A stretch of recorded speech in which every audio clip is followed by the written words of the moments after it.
Hi! எல்லாத்துக்கும் ரொம்ப thanks. என்னோட சேனல சப்ஸ்கிரைப் பண்ணதுக்கு. இன்னைக்கு ஒரு சூப்பரான தொக்கு தான் பார்க்க போறோம். அதுவும் பாலக்கீரை வச்சு.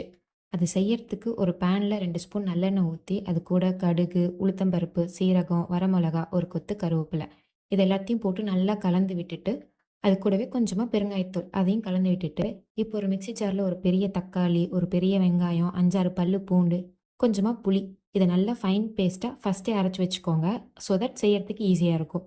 இப்ப அதில வந்துட்டு அரைச்ச பேஸ்ட்ட ஊத்தி, அதோட பச்சை வாசம் போற வரைக்கும் நல்லா வேக வச்சுட்டு, பச்சை வாசம் போனோனே அது கூட மஞ்சள் தூள், மிளகாய் தூள், தனியாத்தூள் இதையும் சேர்த்து நல்லா கலந்து விட்டுட்டு, அது எண்ணெய் பிரிஞ்சு வர வரைக்கும் அது வேகணும். இது நல்லா எண்ணெய் பிரிஞ்சு வந்தக்கப்புறம், இது கூட நம்ம நறுக்கி வச்சிருக்க பாலக்கீரைய சேர்த்துட்டு, இதுக்கு தேவையான அளவு உப்பு சேர்த்து நல்லா கலந்துட்டு, மூடி போட்டு ஒரு 5 நிமிஷம் வேக விட்டோம்னா, அந்த கீரையில இருக்க தண்ணி எல்லாம் பிரிஞ்சு வரும். இந்த தண்ணிய நல்லா சுருள வதக்கணும். இது ஹார்ட்லி ஒரு 10 மினிட்ஸ் தான் எடுத்துக்கும்.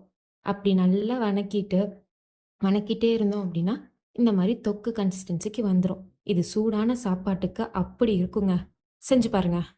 அண்ட் முக்கியமான விஷயம், தேங்க்ஸ் ஃபார் வாட்சிங். பாய்.